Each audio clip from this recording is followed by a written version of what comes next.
Sejam muito bem-vindos a mais um episódio do Pod Plástico. E hoje nós temos aqui um papo que vai cutucar interesses bilionários, ONGs internacionais e até quem lucra com a ignorância ambiental. Nosso convidado é jornalista, escritor e um fenômeno editorial. Guia Guia Politicamente Incorreto da História do Brasil, mais de 1 milhão de cópias vendidas, traduzido e debatido e estudado. Autor também do Guia Politicamente Incorreto do Meio Ambiente, um livro que desmonta mitos com fatos e coragem. Uma das mentes mais afiadas sem medo do contraditório no Brasil. Seja muito bem-vindo ao nosso Pod Plástico, Leandro Narlock. Beleza, Rui, tudo bem? Obrigado pelo convite. Vim para cá assistindo seus podcasts, aprendendo muito e acho que vai ser uma boa conversa. Vai ser ótimo, porque são temas muito atuais agora, a gente perto de uma COP30, né?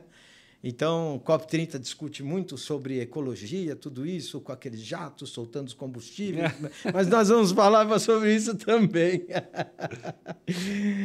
Hoje vamos falar sobre o que ninguém quer explicar, do que muitas ONGs não querem que você saiba, e como o plástico ajudou a salvar o planeta ao invés de destruí-lo. Putz, aí eu matei todo mundo nessa, né? O plástico ajudou a salvar o planeta.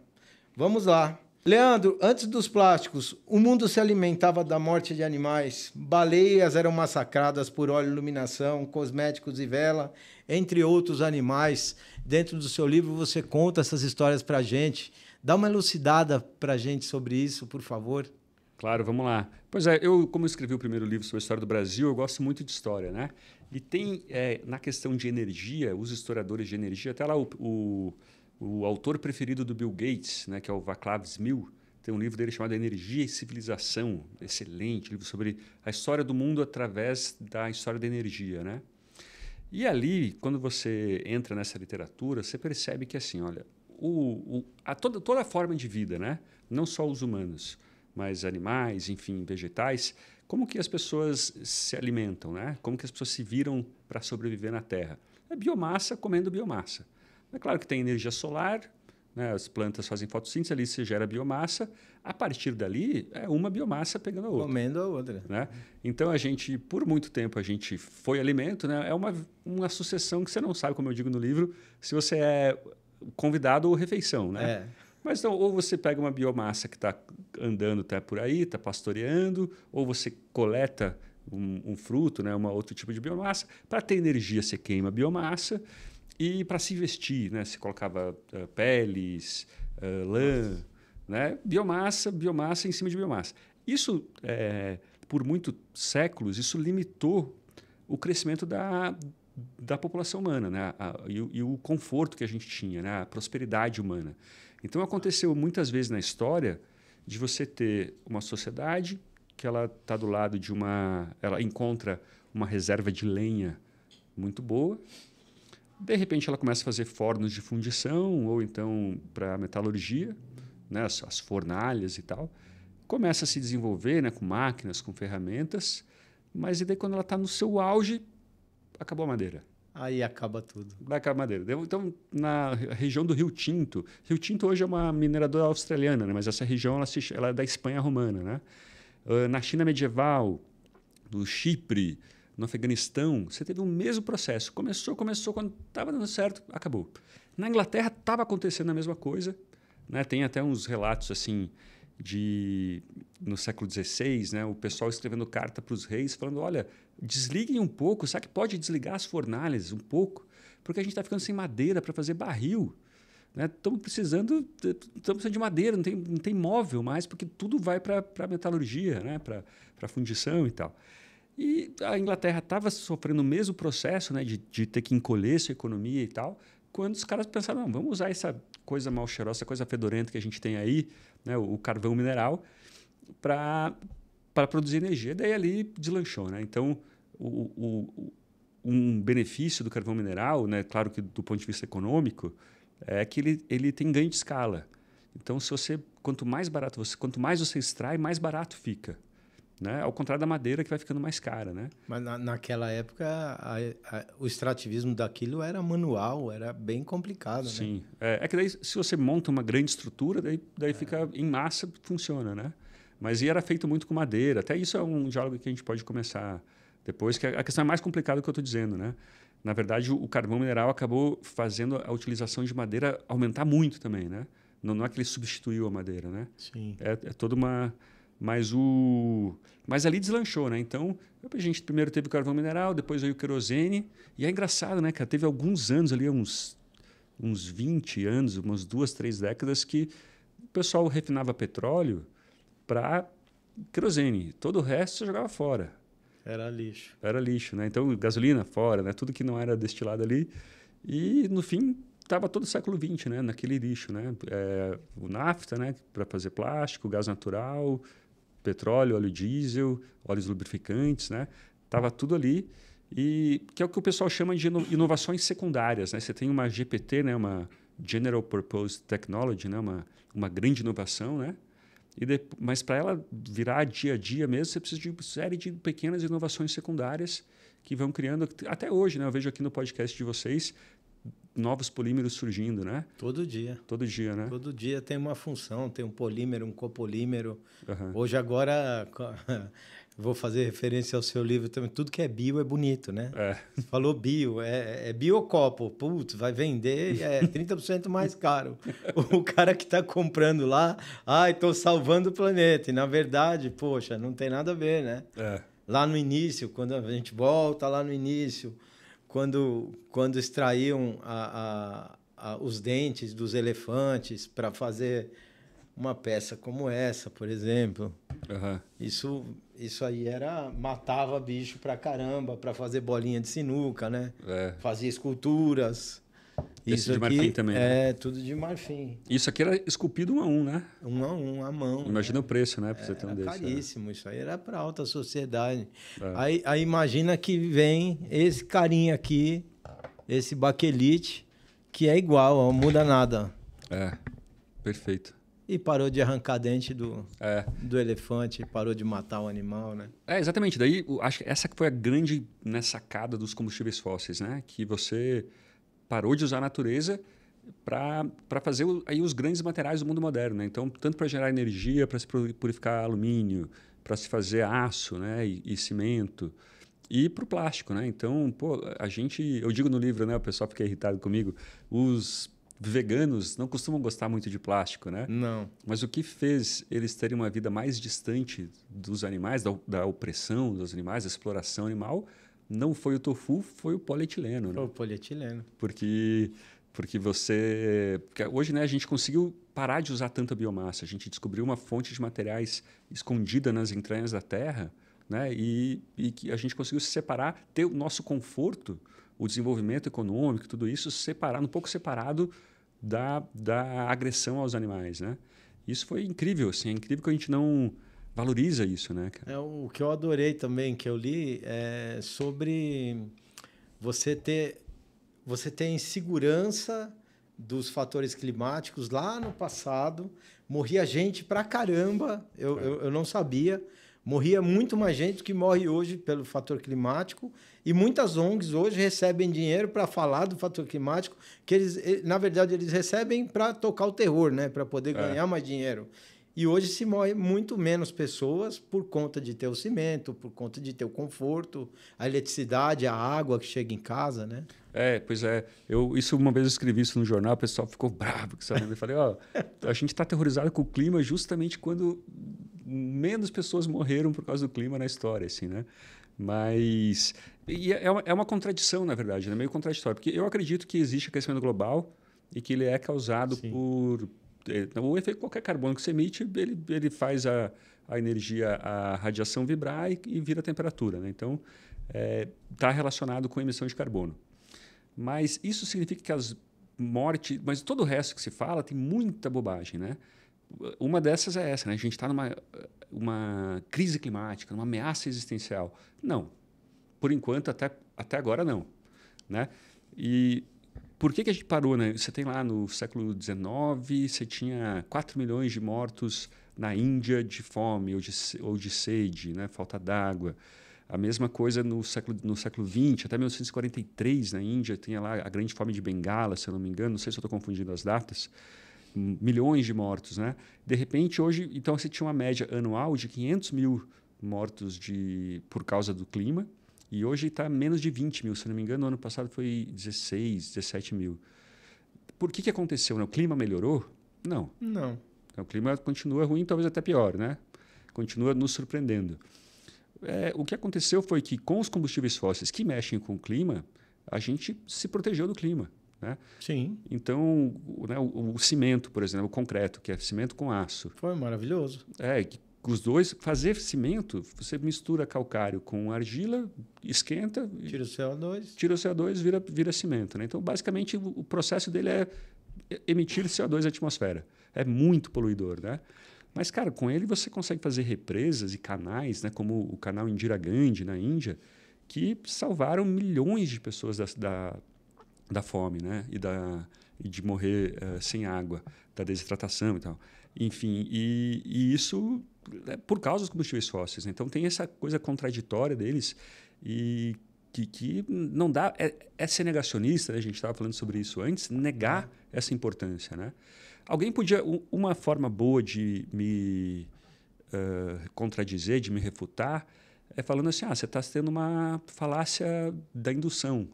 Né? A falácia da indução é assim, o peru de Natal. Né? O peru de Natal, ele olha a vida dele e fala, não, minha vida é muito boa. Minha vida... eu projeto uma vida ótima para o futuro. Todos os dias eu sou alimentado por humanos. Né? Mas daí chega o Natal... Pau, né? Morre. Ou então o cara que se joga do prédio, ele fala, não, tá tudo bem. Passei um andar, tá tudo bem. Passou o outro andar, de repente, pau. Né?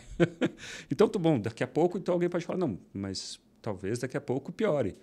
É verdade, mas não tem como a gente prever. Né? Não dá para saber. Por enquanto, a gente, né, a riqueza humana, claro que não foram só os combustíveis fósseis, mas todo um ambiente institucional de inovação, de propriedade privada, né, de regras e tal, a gente está conseguindo ficar cada vez mais rico e mais protegido, né? O que eu vejo muito são pessoas... eu comecei a entrar na internet há 2 anos atrás, eu não tinha nem rede social. De tanto meu filho encher o saco, eu abri uma rede social e aí eu comecei a falar um pouco algumas coisas que eu achava que era necessário ser dito. Muita vergonha para falar, eu era completamente para dentro. Uhum. E aí eu comecei a falar e as pessoas começaram a rebater e eu gostei desse jogo e eu fui indo. E aí até que a gente tem o podcast. Mas assim, por exemplo, você pega a parte do plástico. O plástico hoje, pensou uma pessoa entrar num hospital e falar não tem plástico? O médico não opera. Então, é muita hipocrisia, ou mesmo dos veganos que falam mal do plástico pra caramba. Quando ele entra lá, eu duvido muito que ele leve uma agulha, uma seringa de vidro com uma agulha de aço. Ele não vai fazer isso. Ele não vai usar um negócio reutilizável. Você nunca mais viu isso. Você vê aqui no meu podcast. Eu quero ver a seringa. Eu gosto de ter. Tem uma aqui que eu comprei no antiquário, que ela chama tuberculina. Cuidado que ela está com agulha. Nossa, que legal. Essa é uma fininha, ó. E essa aqui, ó. Isso aqui eram as agulhas que eram utilizadas lá no passado. Eu quero comprar uma dessas também. Eu quero levar nos podcasts em que eu for. É muito legal isso aí. Eu tenho mais uma, eu te dou uma. Imagina, que é isso. Não, eu tenho. Tuberculina. Aí você pega, isso aqui é evolução. Parou de ter contaminação cruzada. Isso aqui o cara usa, descarta. E se não for dessa forma, ninguém quer ser atendido no hospital. Imagina, não, a gente vai usar uma seringa descartável com você, uma seringa reutilizável. E esse cara aqui é o mesmo polipropileno que é utilizado numa marmitinha fitness que fala que tem bisfenol, que vai te trazer um câncer. É o mesmo produto, é o mesmo material. Então você vê a incoerência dessas pessoas. E isso é engraçado, né? Porque a molécula, como eu estava escutando aqui no podcast, como eu falo no livro também, né? A molécula do plástico ela é tão grande que ela não penetra na célula, né? Não. Então é tão forte, tão estável, né? Ligações tão fortes. Se comer, vai sair. Vai sair. Se comer, vai sair. É o que estão se descobrindo com o microplástico agora, né? Que em peixes ele sai e tal. Ele sai. Se comer, vai sair. Ele não fica. Aí pega aí, a menos os plásticos lá da WWF, né? Que você come um cartão de crédito por semana. Eu já comi 2.500, cara. Putz, eu fico pensando, todo dia eu passo a maquininha, ver se tem crédito, mas não dá, né? Já pensou? Olha o grau de estupidez, que isso é um grau de estupidez altíssimo. O cara falar que come um cartão de crédito por semana. Sim. A gente tem tantas micropartículas de tantas coisas que nós aspiramos todos os dias. Tem poeira, a gente tem micropartícula de madeira, a gente tem cimento, de asfalto, de sílica, a gente tem de tudo. Por que que há de plástico, né? Por que que pegou no plástico? Então, esses caras, eles estão trabalhando lá em Brasília, a gente está tendo um trabalho danado para defender. Eles estão trabalhando em Brasília tentando tirar os materiais plásticos de circulação. Material plástico hoje para a gente, eu considero uma sacola plástica. Vamos começar lá da sacola plástica. O Steve Tulin, quando fez a primeira sacola plástica, ele dobrava ela, colocava no bolso, desdobrava, utilizava, até rasgar. Rasgar, ele pegava e jogava fora, ou reciclava, aí eu já não sei. Mas ela foi feita com essa função. E hoje ela se tornou um produto tão barato que o pecado dela é ser barato. O pecado dela é ser boa, o pecado é ser barato. Então, o cara usa a sacolinha, vamos falar uma pessoa de baixíssima renda. Ele vai no supermercado, pega a sacolinha, aquela sacolinha ele amarra o lixinho dele, põe lá na rua, o lixeiro pega e leva embora. Se não tem a sacolinha, se tem a caixa de papel, o que ele vai fazer? Ele vai catar o lixo dele, vai colocar dentro da caixa de papel, o lixeiro vai pegar, vai rasgar o fundo, o lixo vai ficar no chão ou vai ser jogado no caminhão de lixo. Do caminhão de lixo ele vai para o aterro sanitário, vai emitir CO2, vai emitir CH4, 81 vezes mais potente que o CH2. E aí? Né? E aí a emissão de metano, quem paga a conta? Aí o ciclo, que eles falam que é um ciclo regenerativo, né, da árvore. A palavra da moda, regenerativa é a palavra da moda. Então, a área de reflorestamento. Eu acho lindo isso, é maravilhoso. Só que decampou quanto? Tirou o que ali? Que mata que estava ali? Sim. Qual era o que a gente tinha de animais ali? Qual era a fauna? Que fauna foi prejudicada? Você fala na produção. Na produção do eucalipto, do pinus, né? Qual era que tipo de fauna tinha ali? Em Mogi Guaçu aqui é natural os caras verem onça atravessar a rua quando está arrancando árvore. Uhum. Então você vê aonde o que é bom, o que é ruim. Isso é bonito? Não, uma coisa que eu não consigo entender assim, é por que tantos ambientalistas, numa época que a gente está com problemas de emissão de carbono e de mudança climática, eles recomendam que se use sacolas cuja matéria-prima exige você devastar uma área, né, para plantar árvores, uma área que podia ser mata nativa, que podia ser produção de alimentos. Sim. E que emite 8 vezes, né, pelo menos, dependendo da pesquisa, 8 vezes mais carbono que uma sacola plástica. Então, é um tiro no próprio pé. Né? Não dá para entender por que tantos ambientalistas... Como eu digo no livro, né, talvez uma razão para isso seja que eles não são, na verdade, ambientalistas. Eles não pensam naquilo que é mais sustentável tecnicamente, né, numericamente. Né, qual é o impacto ambiental maior ou não. Mas é um fascínio por aquilo que parece natural, né, que parece bio. Sim. Né, parece não, isso é bio. Então, a madeira, como você falou, as partículas de madeira assinaladas, elas são cancerígenas, são muito piores. Total. Né? A minha avó, a minha mãe tem uma história muito boa sobre isso. A minha mãe, quando ela tinha 16 anos, a mãe dela tinha acabado de morrer. E ela começou a fazer comida em casa, porque uma irmã trabalhava, os irmãos trabalhavam, e ela tinha que fazer comida. Ela falou, não vou fazer comida mais se não tiver um fogão a gás. Porque ela falava, no fogão a lenha, mesmo limpando, mesmo comendo todo dia, é uma fumaceira em casa. E isso é um problema respiratório, de doenças, de mortes por causa de doenças respiratórias muito alto. Né? Temos aí pessoas que foram para chalés, ligaram a lareira e morreram, né?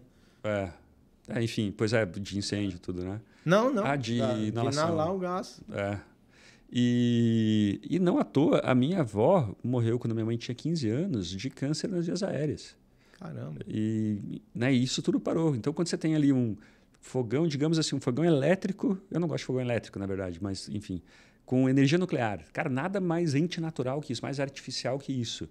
Mas se você olhar pelo lado de que sustentável é aquilo que causa menos impacto ao meio ambiente, ele é muito mais sustentável que a lenha, o fogão a lenha. Eu adoro o fogão a lenha, acho super charmoso. Também, e tal. charmosíssimo. Mas vamos, né, se é para pensar na natureza ou não? né? Então tem essa pose, né? O cara às vezes ele quer fazer uma pose. Tem um conceito, eu estava te falando agora há pouco, que é um psicólogo americano que eu adoro, Robert Henderson, que ele fala de crenças de luxo. Né? Esse cara ele foi estudar em Yale, ele foi adotado, era pobre e tal, e depois foi para o exército americano. Do exército ele foi para Yale, passou em psicologia em Yale, né? Grande faculdade americana e tal. Ele falou, cara, pela primeira vez estou vendo pessoas ricas. E ele notou que essas pessoas não tinham carrão, não tinham bolsa, né? O que as diferenciava eram ideias, né? Eram crenças de luxo, que ele chama. Né? Então, não, eu sou a favor do poliamor. Mas aí você vai ver que 80% das pessoas que estão em faculdades de elite dos Estados Unidos, elas têm pai e mãe na mesma casa, cresceram, né? A família ali junta e tal. Né? Isso está muito relacionado a filhos com conquistas escolares e tudo isso. Tá, mas você pratica poliamor? Não, eu tenho aqui, sou casado, tá tudo bem. Mas o cara, certo. ele recomenda aquilo. E, enfim, crenças que fazem eu me destoar da média, né, dos outros. E daí eu fico pensando, até estou querendo perguntar isso para ele, né, por que uma coisa que você sempre faz e pergunta aqui no podcast é por que dá tanto like, né, essas fake news contra o plástico? E talvez seja por isso, né, porque é chique. Como todos os pobres têm sacola de plástico, né? É muito barato o plástico, é chique eu preferir outro material, madeira, né? O papel. Né? Esses dias eu estava falando de uma loja, de uma fábrica de cosméticos do Brasil, que o relatório dela era terrível, muito mal feito, porque ela decidiu escolher a sacola de papel. Né? Na verdade, não adianta você vir com argumentos dizendo, olha, o plástico é mais sustentável, porque ela quer parecer, entendeu? Não é uma discussão racional. Não, é o que está na hype. Está no hype. É. Então, na verdade, eu sei que empresa é, e eu conversei com o diretor de ESG dessa empresa. E eles estão repensando. Que legal. Eles já estão fazendo análises e já estão entendendo que o papel nunca foi e nunca será mais sustentável do que o plástico. Em várias avaliações de ciclo de vida que nós vemos, por exemplo, teve uma última que saiu no Árvore do Futuro, eles fizeram a publicação. É meu instituto, eu que cuido. Ah, é? Uhum. Putz, que legal, parabéns. Vocês fizeram a avaliação com 13, foram 13 quesitos, o plástico ganhou em 12. Isso. Uhum. Então... Poxa. Na verdade, a gente fez um compilado de avaliações do mundo, assim, né? Mas então, eu achei sensacional. Eu falei, poxa, é um negócio... E, puta, eu estava tentando tanto falar com a Árvore do Futuro, aí achei. Muito legal, muito legal. A gente tá abrindo braços, porque a ideia é trabalhar no que dá certo hoje. Hoje, a nossa educação... ela está abandonada. Você pega a educação, tanto a educação pública quanto a educação privada, hoje o pai manda o filho para a escola para ele ser educado pela escola, e se ele ficar o dia inteiro lá, melhor, né? Então, é aquela transferência de responsabilidade. E muitos professores têm alguns vieses que não são muito bons. Então, nós fizemos o Instituto Sou do Plástico, que hoje eu estou presidente, e nós estamos levando educação ambiental para as escolas, a gente faz palestra, a gente leva a máquina para ver transformar o plástico sem utilização de água, ligado numa tomada simples, produz para caramba. E a molecada fica louca com aquele tanto de informação que ela absorve, que é tudo ao contrário do que ela via. Porque hoje um professor vai fazer uma aula de educação ambiental, ele fala para a criança, olha, pega uma garrafa, põe duas rodinhas aqui, tal, põe um biquinho, um olhinho, uma carinha, vira um carrinho. Poxa, isso não é reciclagem. Então, a gente ensina a reciclagem. Isso é a anti-reciclagem, porque isso vai para o lixo, material misturado, vai ser prensado e vai para o lixo. Ninguém ganhou dinheiro com isso. Sim, é verdade. Desinformação com selo verde. ONGs como a WWF, Ocean e afins movimentam bilhões em doações e nada arrecada mais que dinheiro do que medo, né? Então, é medo, é socar medo na população, que é o que está acontecendo com as organizações.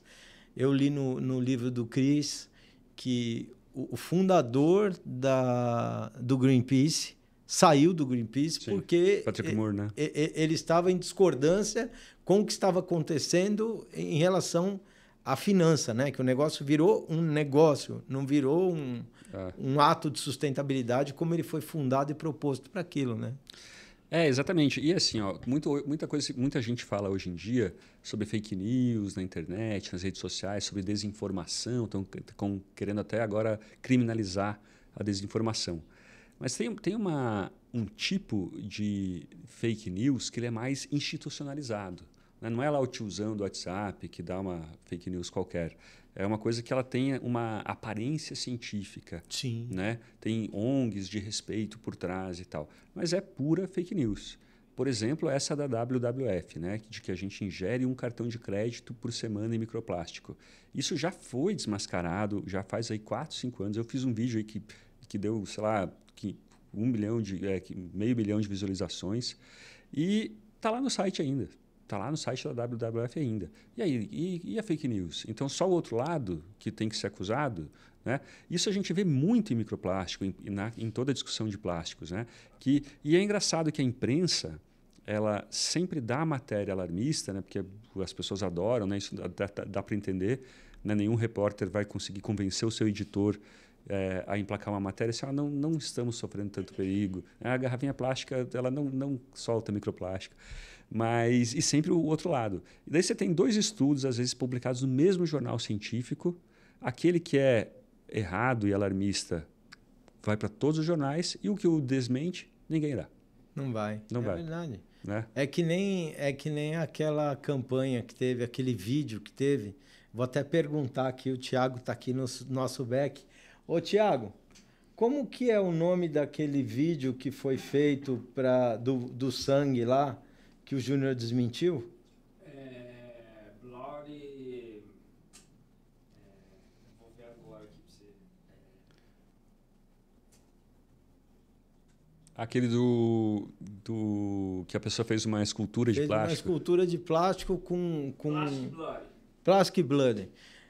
Ele fez uma escultura com o plástico que saiu de algumas bolsas de sangue.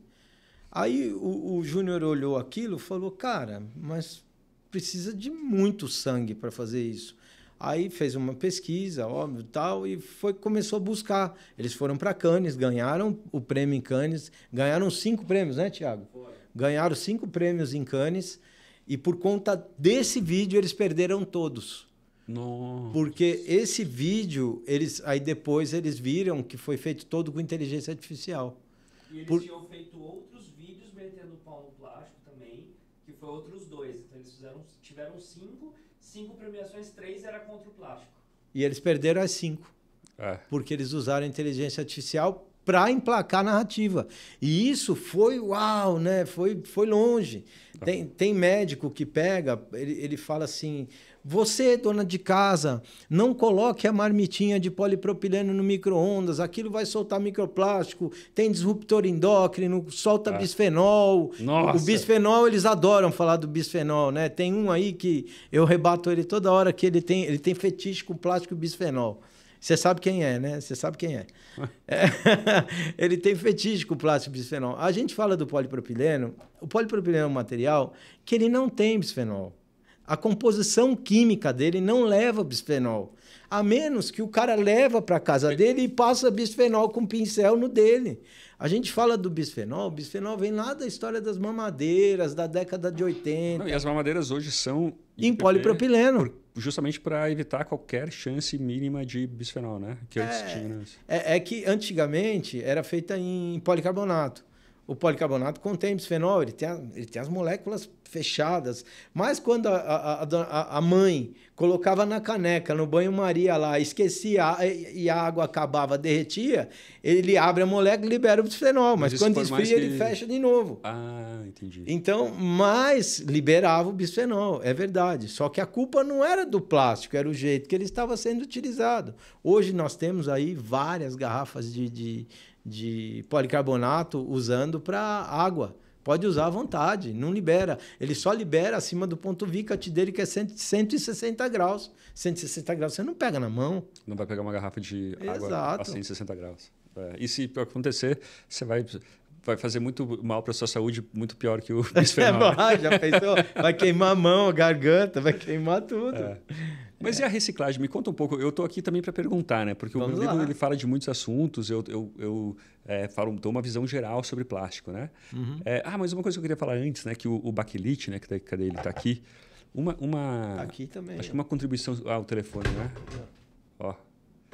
Acho que uma contribuição dele incrível não foi tanto o plástico em si, mas a possibilidade de se criar materiais, né? Com os restos do petróleo, né? Sim. Isso foi muito legal, né, cara? A indústria química, como ela a partir dos anos do século XX, né? Como ela se desenvolveu e criou toda uma nova área de estudos, né? Tanto de máquinas, né? Claro. Isso foi... E outra coisa que as pessoas não pensam também, que uma peça dessa aqui, por exemplo, antes ela tinha que ser feita uma a uma, né? Uma a uma. E hoje, com uma injeção com molde, uma injeção plástica, você faz em poucos minutos, faz a mesma coisa, né? Faz em 20 segundos.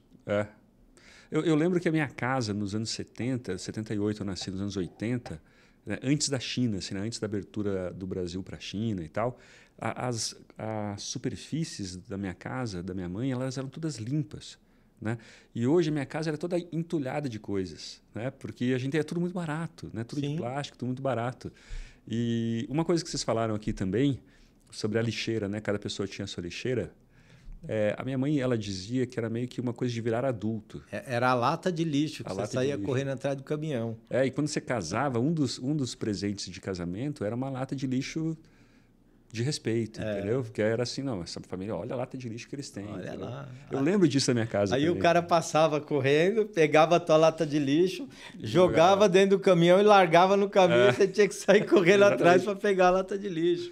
E o plástico resolveu isso, né? Resolveu tudo isso e resolveu, inclusive, a sanidade do próprio coletor do lixo, né? Sim. Que eu odeio falar lixo, porque lixo a gente fala... 14% do que a gente gera é lixo, o resto é material reciclável que não é reciclado. Mas ele não é reciclado por vários poréns, né? Tem muitos poréns. A garrafa PET, por exemplo, hoje, ela atingiu, ela prensada, enfardada... Era isso que eu ia te perguntar. Ela chegou a R$ 6,50 o quilo. Então, você já não vê garrafa PET na rua. Pro catador, paga R$ 3,00. Já é um valor excelente. Tudo que é acima de deu 1,20, 1,10 já vale a pena para o catador. Tá? Então, R$ 3,00 na mão do catador é maravilhoso. Sim. Fora os projetos sociais que estão acontecendo com tampas. As pessoas entenderam que isso aqui tem um valor maravilhoso. Você vê muita ação social com cadeira de roda, com ONG de animal, com tampinha de garrafa, que era a mesma coisa que acontecia com aquele lacrezinho de alumínio. Então, alumínio, nós chegamos aí a absurdamente 98%. Maravilhosa a reciclagem do Brasil. E o Brasil está virando referência no PET. A gente está chegando ali perto dos 85% já. Não, Não, vocês falaram aqui alguma coisa já no podcast anterior, que eu ouvi de uma diretora de uma cooperativa de reciclagem ali da Marginal Tietê, que está faltando... Dona Tereza? Tereza. Minha amiga. É? Um beijo, Dona Tereza. Ela já veio aqui? Já, né? Ela, vou lá toda hora. Eu peguei o rejeito dela, fiz um pergolado para ela, uns bancos e entreguei de volta para ela. Que legal, que legal. Muito legal. Ela é muito boa. O que eu ia dizer? E ela falou também que está faltando PET. É isso? Tá faltando PET. E faz o quê? Faz principalmente o quê? Ele vira poliéster, vira... O PET vira tudo hoje. Na verdade, eu até deixei aqui, ó. Isso aqui substitui a malha de ferro que vai no piso. Você mistura isso aqui no cimento, ó. Olha as fibras, ó. Isso aqui se mistura no cimento, ele faz o papel da malha. Ó. Isso é PET reciclado? Isso é PET. Que legal. Então, você tem... Construção civil está usando bastante, para roupa está usando bastante, você usa para filtros. O PET está em tudo agora, né? Porque o PET é o único material que ele pode ser homologado para voltar para o alimento. É o único material plástico que tem certificação da FDA, Anvisa. Hoje a gente tem um problema muito sério, que você fala de Anvisa. O cara fala, mas Anvisa, putz, a Anvisa não vale nada por causa da pandemia, liberou vacina. Né? Então, mas a Anvisa é uma agência muito séria. Muito rígida. O cara vai fazer uma validação de Anvisa, o cara que fala besteira da Anvisa, E eu não sou de órgão público, eu não tenho nada a ver com a Anvisa, nem quero ter. Mas assim, a Anvisa faz um trabalho sério para liberar um medicamento, para liberar um produto, para estar em contato com o alimento. Às vezes leva anos para que isso aconteça. Então, quando se fala da migração do plástico para alimentos ou para outras coisas, é óbvio que se você pegar um PET e colocar ele no micro-ondas para esquentar um alimento dentro, cara, não pode, ele não é feito para isso. O PET não é para ir em calor, mas para colocar água gelada ele é maravilhoso. Para colocar água fria, desde que ele não exceda a temperatura, não chegue no ponto de amolecimento dele, ele é maravilhoso. Mas se eu colocar ele no micro-ondas, ele vai derreter, porque ele não é próprio para isso. Sim. Aí nós temos o polipropileno, nós temos o polietileno, de alta, de baixa. Então, nós temos vários tipos de polímeros que podem estar em contato. Hoje nós temos os multicamadas, que o multicamada ele é muito utilizado para trabalhar com atmosfera modificada. Você coloca a carne na embalagem, troca a atmosfera dela e sela. Aí uma carne que duraria ali uma semana, o certo é 3 dias, tá? Pela vigilância, você cortou um pedaço de carne em 3 dias. Então, uma carne que ficaria uma semana ali na geladeira, no máximo, ela depois dela sofrer essa mudança de atmosfera, ela dura 30 dias, 60 dias. E quando você fala vácuo, atmosfera, você fala a atmosfera modificada, você tira o oxigênio e injeta outros gases. Ela é aquela embalagem fofinha. Que você vê a carne está sempre vermelhinha dentro. Entendi. É que você põe gases para que aquilo fique e não tem contaminação nenhuma, zero contaminação. E você tem a vácuo. Então, a vácuo, o que é? Você retira todo o oxigênio. Onde não tem oxigênio, não prolifera bactéria. Aí você congela, dura 2 anos um pedaço de carne. Sim. Isso levou a possibilidade da classe baixa conseguir consumir mais proteína. Quando você fala, por exemplo, eu vi um humorista falando uma vez, eu sempre falo porque eu achei tão ridícula a frase dele, mas era humorista, né? Então, esse humorista pegou um chocolate. Aí ele falou, vou comer esse chocolate, mas esse chocolate deve estar morto aqui dentro dessa embalagem de plástico. Né? Mas foi uma tirada, né? Tá, até aí tudo bem. Mas assim, se ele não fosse embalado no plástico e ele não tivesse o shelf life dele mais alto, você ia ter que comer chocolate fresco. A classe baixa teria acesso? Sim. Obviamente que não. Então, tudo que é produzido em larga escala, o preço é menor. E esses caras dessas ONGs, eles pregam para você produzir em baixa escala. Não, mas sobre a reciclagem, vamos tentar pensar no que a gente discorda, né? Eu não sei, acho que tem uma questão assim, a gente sabe que PET, sucata no Brasil, por exemplo, alumínio, ferro, isso recicla muito. Muito. PET recicla muito. Muito. Mas acho que tem uma hora que a reciclagem não vale a pena, porque a resina é muito barata também. Também. Né? É nesse caso que vale. Sim. Não estou falando do PET. E daí, às vezes, fica muito aquela pressão, não, temos que ter educação ambiental, temos que ter que reciclar. Mas se o mercado não favorece, não vai reciclar. Não adianta ficar com um discurso moral que não vai reciclar. Não, a reciclagem ela não é a solução total para tudo. Daí assim, tudo bem, se alguém pagar a conta. Né? Se tiver, por exemplo, eu visitei uma cooperativa que tinha uma mulher que o trabalho dela era ficar tirando as etiquetas do isopor. Né? Outro plástico, né? E, cara, aquilo ali é um trabalho muito pouco produtivo. Se ela ganhar bem, vai custar muito caro. Então, alguém vai ter que pagar. Ou ela vai pagar com subemprego, ou, sei lá, alguma organização, alguma ONG vai ter que pagar para aquilo. No caso do isopor, tem subsídio. Tem subsídio, né? Tem da indústria. A indústria ajuda a fomentar essa cultura deles reciclarem o isopor. Então, tudo bem, mas de qualquer forma é um dinheiro da sociedade que podia estar, sei lá, sendo gasto para circulando em outras coisas. A cura do câncer, entendeu? Com certeza. E daí tem a Hannah Rich, né, que escreveu aquele livro Não é o Fim do Mundo. Ela é a pesquisadora-chefe do site Our World in Data, né? Pesquisadora de Oxford e tal. E ela fala, olha, a gente às vezes fica meio culpado, né? Nossa, estou com essa embalagem de pizza, de papelão, toda engordurada, vou ter que jogar. Não é um grande problema do mundo ir para o aterro sanitário. Tudo bem, seria melhor que não existisse? Sim, mas um aterro bem feito, né, ele é uma com captação de metano, aí é maravilhoso. Que não é a nossa realidade. Nós temos aí 50%, 60% de aterro sanitário, o resto eles deixam de ser aberto. Sim. Isso é o Brasil. O Brasil, nós temos aí o saneamento básico ainda é muito precário.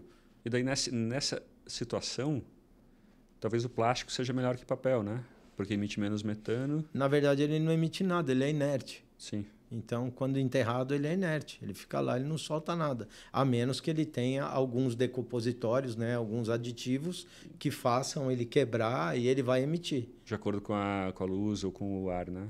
Então, no caso do aterro, o plástico é melhor, só que ele faz mais volume. Ele vai fazer volume. E só que dependendo da camada que ele está, nada se decompõe. Então, não importa se é plástico ou se é papel. No aterro sanitário, você pôs 2, 3 camadas, acabou o oxigênio, nada se decompõe. Essa é uma das contradições que eu exploro no livro, que eu falo, cara, olha o grau de genialidade, né? Então lá o Bruno Covas, em São Paulo, quando ele sancionou a lei, ele estava meio arrogante, meio falou assim, não, isso é um ato civilizatório para as próximas gerações e tal. E a lei foi de obrigar que as embalagens fossem todas biodegradáveis. Então, as padarias... Na verdade, não. Não? Isso aí foi uma lei do Chechel Trípoli. Eu faço questão de falar o nome do Chechel. Mas ele sancionou, o prefeito não, sancionou. mas foi um acordo, porque eu tentei entrar no meio disso, tá? Uhum. Eu cheguei lá na hora da sanção. Eu não peguei o processo todo. O Chechel colocou isso aí na onda da tartaruga. Sim. O que ele usou foi a tartaruga, foi o canudo na nariz da tartaruga, que depois não é mais canudo, né? Então mudou e ninguém sabe o que é, mas ficou canudo, abraçaram, a mídia foi muito forte em cima do canudo e as pessoas, infelizmente, aceitaram essa narrativa do canudo. Aí eles passaram em 2 votações. O acordo do Bruno Covas era que, se passasse, ele sancionava. Quando eu cheguei lá, tinha passado. Ele falou, não, eu tenho um combinado, é combinado político, e eu não vou voltar atrás. Aí eu tentei explicar, ele falou, não vou voltar atrás. Então, ok, sancionou, mas ele não sancionou para biodegradável, ele sancionou para tirar. Depois, a sacola plástica, a sacola, o canudo, tudo, para tirar tudo. Então, teve até uma época que não tinha no supermercado a sacola plástica. Aí, o que os caras faziam? Ia para o supermercado, comprava, chegava lá, não tem sacola, então não quero, larga lá, só que já tinha passado tudo. Travava os caixas. Isso foi indo, aí teve uma reunião da Associação Brasileira dos Supermercados, aí voltaram cobrando as sacolas, o canudo pôde usar o aditivo Oxibio, e aí fluiu, mas aí depois veio a história do papel, né? Enfim, desculpa te cortar, mas claro, que a história foi mais ou menos essa assim, aí. Mas de qualquer forma, a gente tem uma regra em São Paulo que tem que ser biodegradável. Tem que ser biodegradável. E daí o plástico continua existindo com o aditivo, né? Com o Oxibio. O Oxibio. Só que 95% do lixo de São Paulo vai para aterro sanitário, que impede degradação, que a boa parte da degradação, porque... Não vai acontecer nada com ele lá, ele vai ficar inerte. Exatamente, como tem pesquisas, né? Tem vídeos e tal, mostrando as pessoas abrindo um aterro sanitário de 30, 40 anos. O cara achou um McDonald's, o lanche. Você vê o papel que dizem que é biodegradável, está lá, inteirinho. Você vê a data do jornal, de 30 anos atrás. Então, qual é a genialidade de você obrigar que seja biodegradável e depois jogar tudo isso num lugar que impede a degradação, que só tem a degradação anaeróbica, né? que gera metano e tal. Então, eu fico pensando aqui, né, no futuro vão olhar para a nossa geração falando... Puta dos caras burros, né? Cara burro, velho. Mas você sabe que tem esse problema de usar, por exemplo, canudo de papel. E tem muito ambientalista que fala que tem que usar canudo de papel, prato de papel. Isso não passa de lobby. Isso é lobby, porque quando vem as avaliações de ciclo de vida, elas derrubam tudo isso. Sim. Uma pessoa com Alzheimer, ele pode usar um canudo de papel? Ele não pode. A portaria da Anvisa, a Anvisa tem algumas portarias, uma portaria específica da Anvisa fala que o agente, seja ele o canudo, o prato, ele não pode transferir gosto ou mudar o sabor do alimento. Então, o canudo de papel, ele muda o sabor do alimento. Aquela colher que usavam para sorvete, naquela grande rede, né? Aquela colher, você chupava aqui o papel, mudava completamente o gosto do sorvete. Então, eles não estão nem aí para a regra. É verdade. Eles não estão nem aí, é só emplacar. Quer emplacar a regra, e aí é a regra que... De onde veio isso? Veio da minha cabeça. Esse, para mim, é um problema do ESG como um todo, né? O ESG, se a gente pensar nele essencialmente, ele é muito legal. É uma regra privada, né? A gente não está esperando o governo fazer leis, nada disso. É uma regra que a gente fez entre nós. O problema é que hoje os departamentos de marketing, os departamentos de ESG, eles estão muito próximos do departamento de marketing. Então, você nunca consegue ter uma discussão profunda sobre isso aqui é realmente sustentável, porque o marketing vai falar, não, peraí, velho, as pessoas acham que é sustentável, dane-se se é ou não. Né? Então, uma fraqueza, eles são departamentos muito fracos ainda. Né? Uma decisão que parece impopular, tipo, vamos voltar à sacola de plástico. Aqui na nossa rede de cosméticos brasileiros e naturais, porque eles são mais sustentáveis, o marketing vai chiar. Né? Então, é uma tensão que a gente tem que ter uma força maior, talvez, né, desses departamentos dentro da empresa, para engenheiros ambientais, para a gente com números, chegue lá e fale, não, olha, o que é sustentável aqui é isso e não isso, né? Não o que você acha. O que a gente fala muito agora, a gente está falando muito sobre eco-designer, né? Sim. O cara, para ele ter contato com uma equipe de marketing, ele tem que ser eco-designer. Ele não pode ser um simples designer. Ele tem que ser um eco-designer. Ele tem que entender que aquilo que ele vai fazer, ele vai ter ou um reuso no final, ou a morte dele tem que criar o menor dano possível. Sim. Então, só que nós não temos isso. Nós temos as narrativas. E ONG para narrativa, eu falo muito de ONG, porque ONG para narrativa, eles são maravilhosos. Eles vão lá, gastam 10, 20 mil reais para fazer uma propaganda negativa, você pode gastar 3 milhões que não vai dar o mesmo efeito. Então, o negativo, ele sempre puxa. Por isso que você tem programas na TV aberta aí que você olha, escorre sangue na tela e o cara fica ali vidrado com aquela informação ruim. Em vez de assistir um filme, em vez de, sei lá, ler um livro, o cara fica ali bitolado naquilo. Olha, você viu, morreu fulano, morreu ciclano. Pô, meu... e é a mesma coisa, eles trazem a narrativa ruim, eles buscam tudo que é de ruim que tem, emplacam aquilo e começam a falar para tentar fazer virar verdade. Aí tem pessoas, hoje tem pessoas, há pouco tempo tem pessoas desfalando as narrativas deles, contrariando, sendo contraditório. Eu sou um deles, e eu falo mesmo, eu não tenho medo de falar. Super. E você também, você falou esplendorosamente no seu livro, parabéns, adorei o livro. É fantástico, é muito enriquecedor. E assim, tem a Talk Plastic, que fala de plástico pra caramba também. Só que a gente traz coisas, a gente lê estudo científico para poder falar. Se a gente não conhece, a gente liga para um cientista amigo, fala, poxa, explica isso aqui para mim que eu não entendi, para você não falar aquela bobagem que eles ficam declamando e pessoas compram. Pessoas compram. As pessoas adoram notícia negativa, né? E no livro eu falo muito sobre isso. Eu chamo de os mercadores do fim do mundo, né? Sim, eu chamo de Cavaleiro do Apocalipse. Total, por aí. Porque tem um livro chamado Os Mercadores da Dúvida, né? Falando assim, esses negacionistas hoje eles estão implantando a dúvida, né? Eles ficam, é um consenso e eles tentam furar o consenso e tal. Mas, na verdade, existe consenso. Eu também estou parte desse consenso. Eu não sou cientista, mas eu estaria lá dizendo, não, existe mudança climática causada por combustíveis fósseis. Ok. Quanto a isso, a gente concorda. Mas a solução é papel? Não sei. A gente vai morrer amanhã, né, como extinção, como aconteceu com os dinossauros? Não sabemos. Isso não tem menor consenso. Né? Não tem menor, nem 5% dos cientistas devem achar isso. E é engraçado porque você tem aí um ambiente, né, uma indústria de alarmismo climático em que todo mundo se beneficia validando o alarmismo dos outros. Né? Então, o cientista de um lado, a revista científica, a ONG. A ONG, assim, tem uma ONG chamada Climate Central, que o trabalho dela, ela se vende como um instituto de pesquisa. Mas ela, na verdade, é um instituto de advocacy, né? de lobby climático. Assim. Quando ela te manda um e-mail pedindo doações, o e-mail é: o mundo está numa ameaça, estamos a um passo da destruição, doe agora $20 para a nossa conta, entendeu? E quanto mais ela emplaca, ela ganha dinheiro de várias fundações e tal, bilionárias, quanto mais o sucesso do trabalho dela é medida por quantos jornais eles conseguem chegar, né? Quanto ele consegue impactar.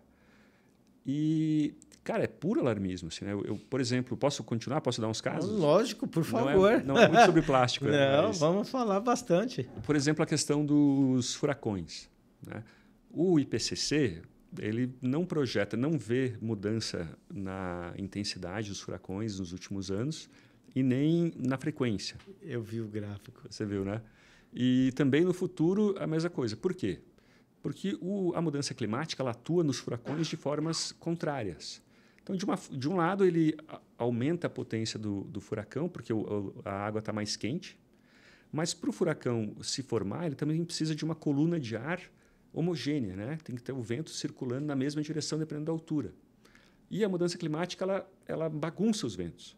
Então, de uma forma, de um lado, você tem mais energia, mas a estrada para o furacão não é boa. Então, tá esburacado. Acontece, fica igual, né? E daí foram ver esse estudo da Climate Central e viram que ele isolou, ele deixou de lado o efeito do cisalhamento do vento e mediu só a temperatura. Daí é óbvio, daí você está falando que uma coisa que aumenta furacão, de fato aumenta furacão, né? E daí quando você vai ver nos jornais, ninguém fala que é o aumento da temperatura do oceano, é a mudança climática como um todo. Então é absurdo, assim, cara, a quantidade de notícias. Tem sobre queimadas na Califórnia, a mesma coisa. Tem um estudo assim que falaram, não, a mudança climática aumentou em 35% a frequência dos furacões. E daí você vai ver o resultado, ele vai de menos 10 a mais 40. A mais 35 eles pegaram só o maior valor. Eu vi lá no teu gráfico que eles romperam uns anos aqui, né? Eles pegaram um ano de menor intensidade, que foi 1980. Dos furacões que você está falando. E pegaram só ali aquela borda de subida, né? Exatamente. Mas para trás estava pior ainda, né? Então, e tem várias pegadinhas, assim, né? Por exemplo, os cientistas eles se estimulam a pesquisar eventos que aconteceram, óbvio, e não eventos que não aconteceram. Claro. Então, se você tem lá inundações no Vale do Itajaí, em Santa Catarina, né? A última acho que foi em 2009, faz um tempo. Foi feio ali. E inundações no Rio Grande do Sul, que aconteceram recentemente, muita gente vai estudar por que aconteceram as do Rio Grande do Sul. Muito menos gente vai estudar porque não aconteceram as de Santa Catarina. Né? Então, você já tem um viés na escolha do que você vai estudar. E, cara, é muito louco, assim. E tem um outro viés também, que é o da imprensa, né? Aquilo que a imprensa publica, geralmente é o que mais chama os olhos, né? Geralmente, esses estudos são os menos replicáveis, né? Que você mais acha fraude, acha problema. Então, é engraçado, né? Que a gente tem que confiar na ciência, é o que a gente tem. Né? É preciso acreditar na ciência. Tem muito estudo bom, tem muito cientista bom. Né? As revistas científicas prestam um excelente trabalho, o PCC também. Mas existe todo um ciclo que se autoalimenta, né? Tem um sistema ali que está ali rodando, né? Buscando dinheiro, né? Ou então fama, reconhecimento, né, cara? Tem muito... Às vezes até... isso que eu ia falar que eu esqueci antes. Tem um documentário chamado Plastic People. Estava numa mostra de cinema ambiental, de documentários ambientais em São Paulo, fui lá ver. E daí, no meio do documentário... É engraçado que a documentarista ela fala, poxa, porque plástico e câncer... Em vez de ela citar uma pesquisa, ela fala, a minha avó morreu de câncer e usava plástico. Pô, como legal, assim? Né? Que legal, que argumento é esse anedótico, né? Mas, enfim, daí uma hora ela entrevista um cientista italiano que encontrou microplásticos na placenta. Conversa vai, conversa vem, ele fala assim, não, porque o objetivo da nossa pesquisa é a rebelião contra o sistema.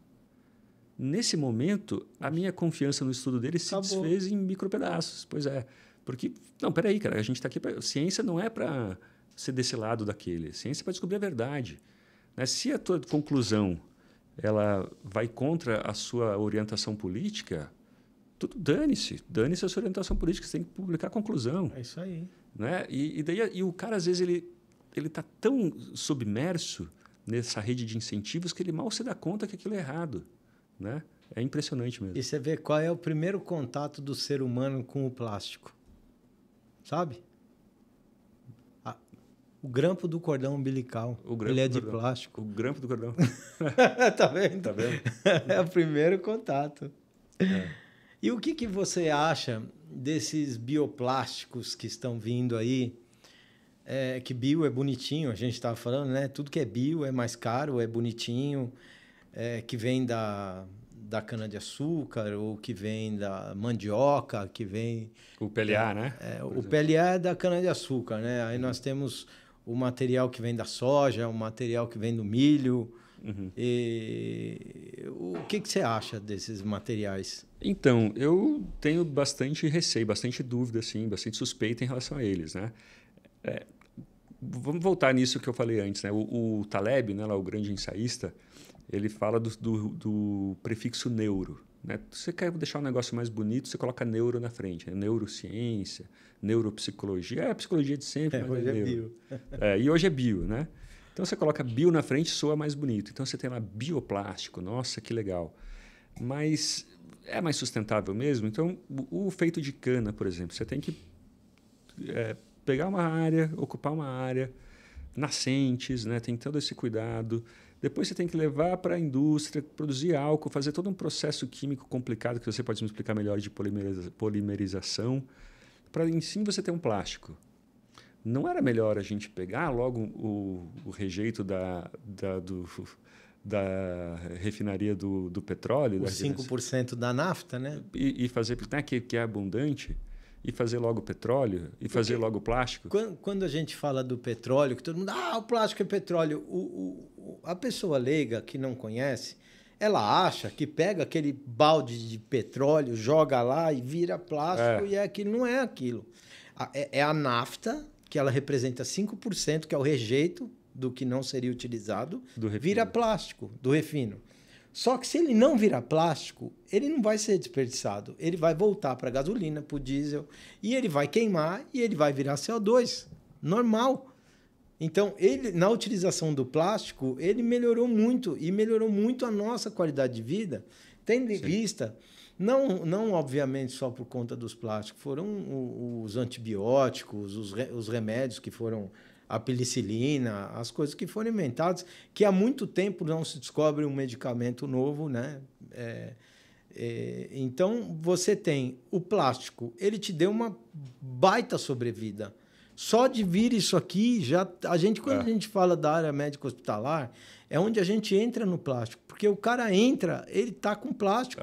E ele te deu a sobrevida. A roupa dele é de plástico, o macacão que ele usa é plástico, a máscara é de plástico, a touca é de plástico, as luvas são de borracha. Sim. Eles normalmente usam luva de borracha, que elas são mais confortáveis. O sapato, ele tem um revestimento plástico, tudo é plástico. Sim. Aí você vai, a instrumentação cirúrgica, óbvio, é aço. Mas você pega bisturi, hoje já tem o cabinho dele é de plástico para ele ser descartável, para ele não ser reutilizável. Então, tudo que você pode utilizar descartável na saúde é melhor. Claro. Então, isso não melhorou muito a contaminação. Por exemplo, na época do HIV, caramba, quanta gente se contaminou por conta da seringa de vidro. Ali eu acho que foi o ponto que virou a chave de verdade mesmo, né? Sim. Então, a melhora e o material, ele evolui sempre. Ele tá em evolução constante. Toda hora melhora o material plástico. Hoje, você imagina um carro sem plástico. Eu tenho um Maverick, ele faz 3 km com litro de gasolina. Aí eu tenho um carro híbrido que ele faz com um tanque de 45 litros, mais a bateria, 1.100 quilômetros. Sim. Então, são coisas que só foram possíveis graças aos materiais plásticos. Uma aeronave, por exemplo, o consumo de alumínio e plástico. Se ela fosse... Pensou ela toda em alumínio, como era? Ela ia gastar muito mais combustível. Ela ia percorrer um trecho menor, porque o tanque de combustível teria que ser maior. Seria legal calcular a quantidade de carbono que você evitou no Brasil com a substituição do vidro da garrafa de vidro para a garrafa de plástico. Aí isso é fácil. Tá? Assim, Dá dos anos porque assim, uma 90 carga, vamos falar de uma carga de 1 litro, garrafas de 1 litro de plástico e garrafa de 1 litro de vidro. Garrafa de 1 litro de vidro pesa 562 gramas. Uma garrafa de plástico pesa 2. 2 gramas. 2 gramas. É duas não. É mais. É um pouquinho mais, desculpa. Essa aqui deve pesar. Ela representa. 10 não, gramas. é 2% da carga contra 55% da carga. 20 gramas. 20 gramas. É isso aí. Eu errei. Não. Aham. Nossa. Representa 2% da carga o plástico. Aham. Então, a gente evita consumo de pneus, a gente evita o consumo de combustível fóssil, do diesel, no caso, a emissão diminui. Você consegue transportar, o volume por conta do espaço é o mesmo, só que você consegue transportar mais rápido. Aí o pneu, ele entra na conta do microplástico, ele não é plástico, ele é borracha. Sim. Mas quando ele entra ali, porque parou de usar pneu, na década de 80, você lembra a pancada que deram no pneu, que o pneu tinha que acabar pneu, foi uma brigaiada danada. Hoje ninguém fala de pneu. Parou de gastar pneu? Não parou de gastar pneu. Sim. Muito pelo contrário, aumentou. E a carga do pneu cai na conta do microplástico. Por quê? Quando o cara pega o microplástico para estudar, ele não consegue separar. Ele não sabe o que é. Não dá para separar. Muito bem de roupa e tal, né? A roupa é o maior problema, né? Hoje a lavagem de roupa é o maior problema. Que se resolveria fácil, com filtro na máquina de lavar. Por que não tem um projeto de lei para isso? Um filtro de plástico. Filtro de plástico. Nós temos hoje, nós abrimos aqui em São Paulo, na Alesp, uma frente parlamentar da economia circular, onde nós discutimos temas sobre referente à economia circular. Então, eu levei a pauta para o deputado Bruno Zambelli, ele aceitou, ele abriu a frente parlamentar, eu chamei todas as associações ligadas ao plástico, agora convidei a associação ligada aos resíduos eletroeletrônicos, a Associação Brasileira de Indústria de Alimentos, estou trazendo todo mundo para dentro da frente para a gente debater o que pode ser feito via Estado, porque é muito mais fácil você conseguir emplacar lei estadual do que lei federal. Então, a gente está trabalhando muito forte nisso e no benefício fiscal da cadeia de reciclagem. A nossa ideia é chegar nesse ponto. Nós pautamos 2 projetos de lei agora, que é o projeto de lei que é exatamente a etiqueta. A etiqueta, no nosso projeto de lei, você tem que pôr uma etiqueta que bateu água, ela sai. Ela tem que ser de fácil remoção, que é para não ter essa senhora puxando a etiqueta lá. Ah, sim. Esse é um projeto de lei que nós escrevemos. E tem um outro que põe pigmentação nos materiais, para a hora que ele passar na esteira de seleção, já separa por cor, já sabe o que é. Sim. Hoje a gente tem um problema de misturar os materiais e irem para o aterro sanitário. Sim, da questão do design até que você falou, né? Que uma garrafa dessa rosa recicla muito menos. Vira né? Preto. Sim. Ela rosa vira preto, ela azul vira preto, a menos que a cooperativa fique lá com a paciência de guardar... Não dá, é impossível. A rosa, só a rosa. Impossível. Né? É impossível, não tem como. E aí você cai na indústria de cosméticos. A indústria de cosméticos usa cores e mais cores e mais cores, que tudo vira preto. Porque eles não querem o material reciclado deles. Uhum. Porque como é que ele vai garantir a cor do rosa, o padrão do rosa que saiu, para ser o mesmo padrão com material reciclado? Não tem como. Então, aquilo vira preto. Aí, o que os caras fazem? Compra crédito de reciclagem. Uhum. Tá? Eu acho o crédito de reciclagem ótimo, porque recicla, mas eu acho errado. Ele tem que ter a logística reversa do produto dele. Qual é o problema do cara pegar e fazer tudo preto? E colocar um filme sleeve bonito em cima do filme preto? E você comprar, o consumidor também é culpado. Eu não estou falando que o consumidor é culpado pelo design, pelo amor de Deus, mas o consumidor ele pode olhar aquela embalagem preta e falar, poxa, esse material é reciclado e é reciclável. Se ele comprar aquela embalagem preta, cara, resolveu o problema. Uhum. Resolveu o problema. Vai comprar, junta tudo, vira preto, shampoo dentro, não tem problema de contaminar nada e está tudo certo. Uhum. Mas voltando ao PLA, que era a pergunta, né? Eu acho grande vantagem do plástico em geral e do petróleo também, né? Do petróleo não, da gasolina e tal, dos combustíveis, é você parar de ocupar áreas para gerar energia ou para criar materiais, né? Como eu falei, a gente fez uma dissociação do nosso conforto e da exploração de animais e da natureza, né? E daí agora a gente voltar atrás e usar, em vez de usar áreas para plantar combustível, né, em vez de comida. Ou então plástico. Imagina a quantidade, né? Não à toa o PLA não engrena, né? Imagina a quantidade de área que você teria que ocupar para fazer, se a gente substituísse todo o plástico tradicional por PLA, né? Pelos não existe no mundo ainda a capacidade produtiva para que tenha essa substituição. E eu estendo essa minha crítica no livro até mesmo para etanol. No Brasil, isso eu sei que eu estou fazendo muitos inimigos, porque o pessoal do agro costuma gostar de mim e tal, e aí você fala, não concordo muito. É meio que nem criticar Santos Dumont, né? Você criticar o etanol. De fato, o Brasil é bom, né? A tecnologia nessa área de cana é boa, o milho no Mato Grosso está bombando, etanol de milho, dando emprego para muita gente e tal. Mas, cara, eu fiz o cálculo, né? Para você encher seu tanque com 50 litros de etanol, você tem que ocupar 70 metros quadrados de uma área de cana por um ano. Ou 200 metros quadrados de milho, mas é o milho da safrinha, então é ali 3, 4 meses. Vale a pena? Né? Sei lá, isso é que depende, também não é eu aqui intelectual. Esse é um erro dos ambientalistas, né? Achar que ele, no alto do seu castelo de cristal, vai decidir os rumos do mundo. Nem né? pode. As coisas acontecem, às vezes, por mão invisível. Né? Elas vão acontecendo e você vai reagindo ao que acontece. Né? O etanol do milho é muito engraçado isso, né? Porque é muito curioso como aconteceu. Né? Ninguém falou, não teve um projeto nacional, vamos desenvolver o etanol de milho no Brasil. Né? Não teve nenhum... Igual o biodiesel. Até teve do biodiesel, é verdade. Mas o que aconteceu foi que se produziu tanto milho no Mato Grosso, nessa safrinha, né, no tempo depois da colheita da soja, que o milho no Mato Grosso estava 10 a saca e em Porto de Santos estava 30. Estava de graça, né? Não tinha como escoar tanto milho no Brasil. E daí as refinarias de etanol falaram, porra, manda pra gente. Milho de graça, vamos lá. Em vez deles mandarem para a gente, vamos lá. E daí, de repente, você tem lá as 2 maiores refinarias de etanol de milho do mundo no Mato Grosso. Né? Surgiram assim, brotaram sem ninguém falar, não vamos desenvolver, nada disso. Né? Só por causa do mecanismo de preço. Né? E a mesma coisa aconteceu com o plástico. Né?